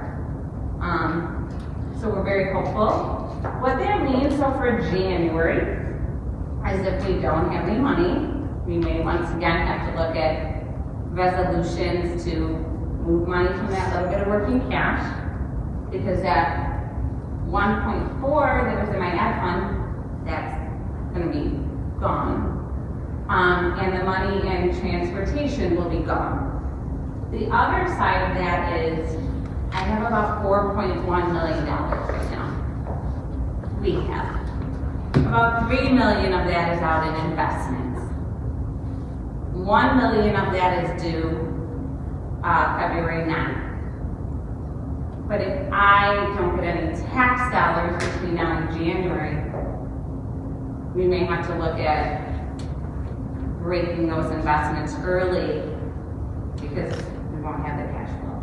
So that is not something that we like to ever do. It's not something we want to talk about. It's not something we could have ever planned for. Because even in the past, when tax dollars were late, when we had this issue before, we've never had the issue where they didn't have the collections figured out. So this is a new issue that we're gonna work through together and we'll figure out. Just hopefully we don't have to get to that point. If I could just add in there that the issue is Cook County has a new system. And the rumor we're hearing, and I'm gonna say it's a rumor at this point, it's not official from Cook County, is they don't have it worked out on how to get the money to the school districts. Now, we offered to take a box and drive wherever we have to go to pick it up. So that is why this is a little bit different of a situation. Typically, we would not worry about this. We would think the 15th, the money should start coming in, we will be fine. But if it doesn't, and if they don't have that worked out, we'll have the funds if we do a fund transfer. However, we may have to stop an investment. Which you do investments in order to make money on an investment, right? So when you stop an investment, you are no longer making money on an investment. It's possible, but we would like to not do that. So we're hopeful that Cook County will figure out how they're going to be paying school districts. But right now, the word that we're getting is not very positive. Again, nothing official, just a lot of rumors around. Just not having the right venue of getting the money to school districts. Which is crazy, but that's where we are. So this is our certificate of tax levy. The CPI was 2.9. Our cap funds, like I said, is 4.92. With the debt service, it's probably a 4.82% increase. And then if you go to the next slide, that shows it cleaner and prettier. So our 2024 extension, which we found out late fall, and you guys have now all paid your bills, but I just don't have them yet. Totaled in the cap funds about 11.2 million. My bonds are 141. Sorry, I keep saying mine, but I mean all of ours. And then the total is 11.3. Our 2025 levy is 11.75, which is a 4.92. Bonds are 136, brings us to 11.88. 4.2 increase. What I actually think we're going to get is 11.56, with the bonds 11.76. And if you look, all of the numbers are exactly the same for what we're asking for and what I think we're going to get, except for the ad fund, because that's where you guys have the resolution where we're going to reduce that amount. Anybody have any questions on the levy or anything? So you have a couple of action items today. 69 was not new, so we did pull that. Then you have other action items after consent for the levy. Thank you very much, Mrs. Brewer.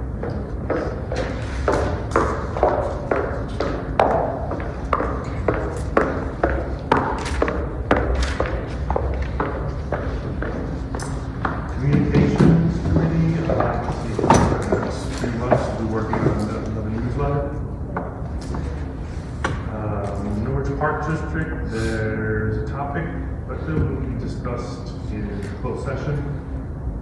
Contract issue, so it's closed. Yes. Discussion items. Great, thank you. So just a little update on my Superintendent Advisory Committee. We met on December 8th. We met at Giles this time. We reviewed the Illinois report card data, similar presentation that I presented to the board. Just went a couple of different little things we looked at, but good meeting. Our next meeting is scheduled for January 26th. We're going to review the student parent handbook. We're going to talk about curriculum fees and the registration process. We had a lot of discussion at our last meeting and a lot of things, which is good to follow up on with that. I enjoy meeting. Just a 2 slides of an update on where we are this time of the year. I usually update the board on where we are in a collection of our 25-26 fees. As you know, we have in policy the full day kindergarten must be paid by December 31st, where the student will move to the half-day program. We currently have about $51,000 in full day tuition that is still owed to us in the next 10 days or so. So we are making phone calls. This is not something that is new. When parents signed up for full day, they actually sign a disclosure that they understand that it has to be paid. This is just Cynthia's making phone calls. We've sent out bills after bills after bills. So I'm very confident that we will have that $51,000 paid by the end of December. Just a reminder, full day tuition is $3,000. And that to-do list right there should, but you want to think about a story. I was reading that, I was like, can I ask a question? I know last year you were in the same, but was it less last year? Yes, I think we were about 26,000 last year. It's very good. As well as curriculum fees. So here's our outstanding curriculum fees. $59,517 outstanding. So really, if you look at both of those sections of fees of revenue, we're missing about $100,000 coming in on fees right now, which makes a difference, as you know, Mrs. DeVore shows us where we are. Much less in first grade. So kudos to the first grade parents. Thank you for getting those fees in. $14,000 in eighth grade. That, as you know, have to be paid before people leave child school. So working on collecting those as well. And these are fees, for the 14,000 that then leftover fees from 6, 7. Right. Okay, so as Dr. Rabiola took my thunder on this, obviously we didn't talk about this before me, Dr. Rabiola. Sorry. It's okay, absolutely good. We want to be very thankful to the Norwich Schools Foundation. About $11,000, almost $12,000 in grants were given to the teachers. The teachers had an opportunity to plan for one of 3 different grants: grade level, subject level, building level even. And really excited about these different areas, like for example, in 7th grade, they received thermal imaging camera, which they've actually already received. So Mr. Imborga is working on some plans with that and with the other science teachers as well. Going down to the band and Mr. Vaccaro actually spoke last night at our concert about the new materials that NSF tuners and tuba stands that were provided for the band. As Dr. Rabiola mentioned, this is probably one of the coolest parts, I think, is the Lee Special Education Department that's being also helped by Related Services is putting together a store. So the students can be selling things actually to adults and adults are not the teachers. So they have a cart and just some cute little things. We're gonna work on money and they're gonna learn about selling really great practical skills. And then they did agree to fund at Giles updating some 3D printers. The printers technology changes so quickly, so just updating the printers over there. Everything else there, I think, 6th grade has some kinetic energy sets. Other than that, I think Dr. Rabiola mentioned everything. So really excited for the Norwich Schools. So I will take a moment to mention here that the Norwich Schools Foundation, every cent that they receive comes right back to Norwich School District 80. So please support them. Please come to bingo nights and support them because they are here for us. They are here to help the students get these kind of experiences. Also want to mention the draft 26-27 calendar to you. I am going to bring the calendar to the board for approval in January. So the calendar committee has been, I think they had 3 different surveys that went out about the dates. And this is what we're proposing. The Teachers Institute days would be the 19th and the 20th, which are a Wednesday and Thursday. Then the students' first full day half day, would be the Friday the 21st. And then they would have their first full day on Monday, the 24th. This is not completely in line with Ridgewood's schedule. We're not usually in line with Ridgewood's schedule at the beginning of the year. They are much earlier. They're like the 10th they start. The middle of the year, we're proposing keeping the same holidays that were observed this year. We would be adding an election day as a complete non-attendance day for everyone on November 3rd.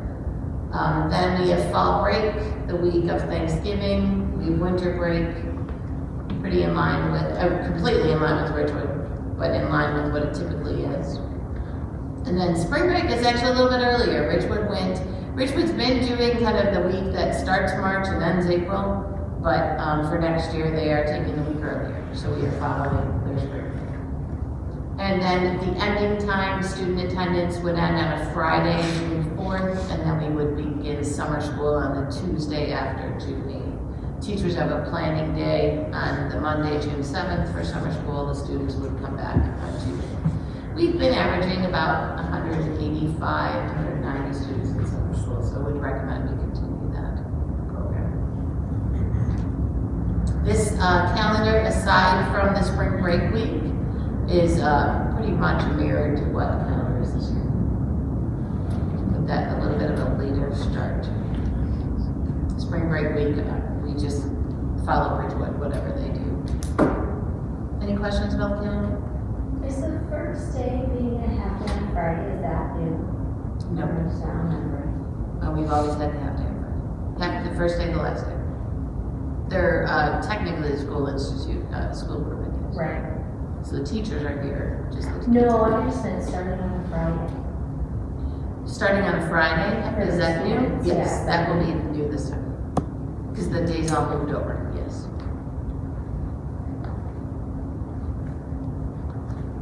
The preschool calendar that they're currently working on, a little bit different. So the preschool calendar, as was mentioned earlier by Ms. has a different kind of qualifications. For example, the teachers have to go out and do home visits. So on those days, the kids are not in attendance. So your typical calendar is 180 days with 176 student attendance days and 4 teacher institute days.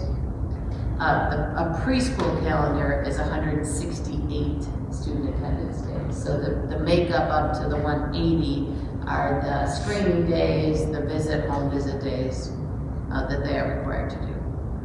And we are completely in compliance with that, obviously, because we want to go to work with that program. So we will have both of those calendars for approval next month.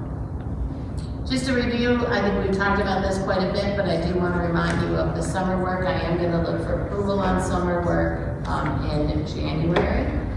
So Giles Interior, that wood ceiling, which as I mentioned, we don't have exactly what plan that is, but we are working on that, getting some quotes. The South Hall classroom, so this is the current 7th, 8th grade classroom. So if you think of it as the 8th grade wing, but where the STEAM and science rooms are, that hallway, that's where we're starting the Giles projects for the interior classroom. So in those rooms, we'll be painting, we'll be looking at some new furniture in there. We're doing the LED lights. We're going to be removing the sinks from those classrooms, just like we did here at Lee.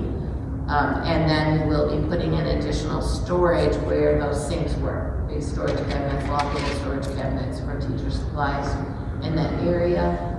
And then obviously, as we talked about many times, some brickwork, about $284,000 in brickwork for Giles for the summer. That includes all that tuck pointing and lintel we discussed, the east wall. Speaking of exterior jobs, do you have a request to add some the repainting of the softball backdrop?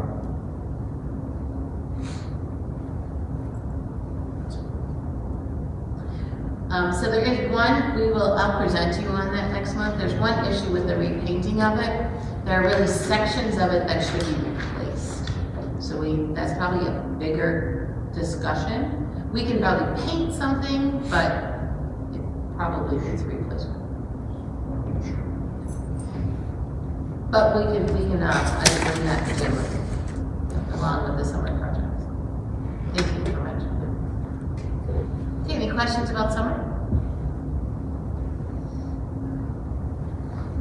And then as Mr. Trevizio mentioned, the policy committee met, read through the 700s. I did have a detail for the board and board book today on all the changes here. Nothing really that substantial. We were more like changing around some words a little bit and also just meeting our current practice. So a couple of things to change there. We are meeting, gosh, I have it in my other session notes, January 15th, I think it is, to start looking at the next press. I just wanted to say, as we were reviewing the 700s, there were parts that we realized that we had already did some revision on from past disciplines that we've gone through in the last couple of years. So there was some work already. Absolutely. And that is my report. Thank you. To consent agenda, I need a motion to approve 15A through 15F. Can I get a motion? Okay. Lauren, any discussion? Okay, roll call please. Mrs. Theodore? Yes. Mrs. Urbach Barnfield? Yes. Mrs. Lala? Mr. Polcher? Yes. Mr. Berardi? Yes. Mr. Trabuzio? Yes, the motion passes. I need a motion to approve 16B through 16. Each have to be separate. I need a motion to approve 16B, consider approval of 2025 tax levy resolution and certificate of the tax levy. Can I get a motion? Motion. Second. And the roll call, please. Mr. Polcher? Yes. Mrs. Theodore? Yes. Mrs. Lala? Yes. Mrs. Urbach Barnfield? Yes. Mr. Berardi? Yes. Mr. Trabuzio? Yes, the motion passes. 16C, consider approval of the resolution to levy 2025 taxes for certain purposes. Oh, can I get a motion? Motion. Jones? Second. Renzo, roll call. Mr. Polcher? Yes. Mr. Berardi? Yes. Mrs. Lala? Yes. Mrs. Urbach Barnfield? Yes. Mrs. Theodore? Yes. Mr. Trabuzio? Yes, the motion passes. 16D, consider approval of the resolution to instruct the county clerk how to appropriate 2025 tax levy extension reduction. Can I get a motion? Motion. Lauren? Second. Fanny? Roll call, please. Mrs. Urbach Barnfield? Yes. Mrs. Theodore? Yes. Mrs. Lala? Yes. Mr. Polcher? Yes. Mr. Berardi? Yes. Mr. Trabuzio? Yes, the motion passes. 16E, consider acceptance of the fiscal year 2025 district audit and annual finance report. Can I get a new motion? Second. Rhea, Fanny? Roll call, please. Mrs. Lala? Mrs. Theodore? Yes. Mr. Polcher? Yes. Mrs. Urbach Barnfield? Yes. Mr. Berardi? Yes. Mr. Trabuzio? Yes, the motion passes. 16F, consider approval of the revised bid proposal for structural work at Giles School for the summer of 2026. Can I get a motion? Motion. Second. Fanny and roll call, please. Mrs. Theodore? Yes. Mr. Berardi? Yes. Mrs. Lala? Yes. Mr. Polcher? Yes. Mrs. Urbach Barnfield? Yes. Mr. Trabuzio? Yes, the motion passes. 16G, consider approval of Illinois State Maintenance Grant for tuck pointing at Giles School. Can I get a motion? Motion. Jim? Lauren? Roll call, please. Mr. Polcher? Yes. Mrs. Urbach Barnfield? Yes. Mrs. Lala? Yes. Mrs. Theodore? Yes. Mr. Berardi? Yes. Mr. Trabuzio? Yes, the motion passes. Board comments. Any comments from the board? Really quick, the snow removal at Giles over on Oriole by the handicap stops. Pretty bad. Why is that? Well, we don't have access to that area. We can't go there. I'm sorry, can you elaborate? That area over by the handicap spots by the gym down, those spots are not designated Giles parking only, District 80 parking only. So when residents are parked in there, we can't get in there to clean out the snow. And actually, there's a lot of snow this year, and it did take us some time to even get the other section cleaned out. But we couldn't get, you can't get in there. When you have the cars up, practically up to the fence, it's very difficult to get in there. You can't sweep the truck past there, you can't get the plow past there. Could we use our side? No, yeah, because the one snow I remember, there was a Monday, we had a Monday night game, I think, or Monday.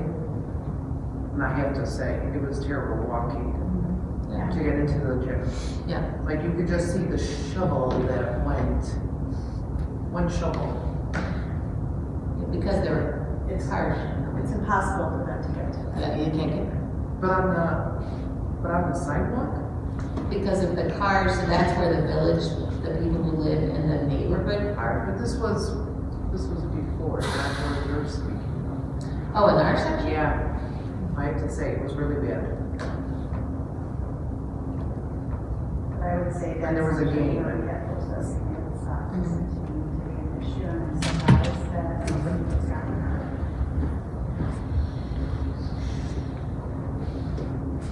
Well, the rest of the village, there's snow removal. There's cars need to be removed in order for snow to be removed. So how is that different? Should it be I don't believe there is a sign there about that, or is that just in general, like everyone knows that in North? Certain days. Yes, certain days. No, isn't it when it's over? Yeah, That's so not over really- a certain amount of inches, you're Right. allowed to. I don't think there's a sign that says it there. So you're not allowed to park in the street because it's normal ones. Those residents parking on what is the parkway of the school because they need parking spots. That makes it a little challenging because it's The 100-year school popped up.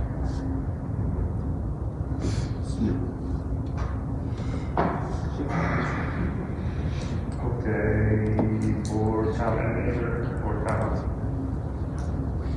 Okay, consider motion to adjourn to closed session to discuss the appointment, employment, compensation, discipline, performance, or dismissal of specific employees, collective negotiating matters between the public body and its employees or their representatives, or deliberations concerning salary schedules for one or more classes of employees, student discipline cases, and review of closed session minutes. Can I get a motion? Lauren, Jim, or Rick? Roll call, please. Mrs. Earl Barfield? Yes. Mrs. Lala? Mr. Kolchak? Yes. Mrs. Theodore? Yes. Mr. Berardi? Yes. Mr. Trubizio? Yes, the motion passes. It's 9:08 and we will be in closed session. Now back in open session at 10:55 p.m. I will move on to action item 19A. Consider approval of memorandum of agreement with the Norwich Education Association of Teachers for LNAC tournament supervision. All in favor say aye. Aye. All opposed say nay. 20, personnel action item. A, employee. Consider approval of Andrea Miletti, Giles School 7th, 8th grade ELA teacher. All in favor say aye. Aye. All opposed say nay. Motion passes. And now to adjourn. I need a motion to adjourn this meeting at 10:56. All in favor say aye. Aye. Opposed say nay. The meeting is now adjourned.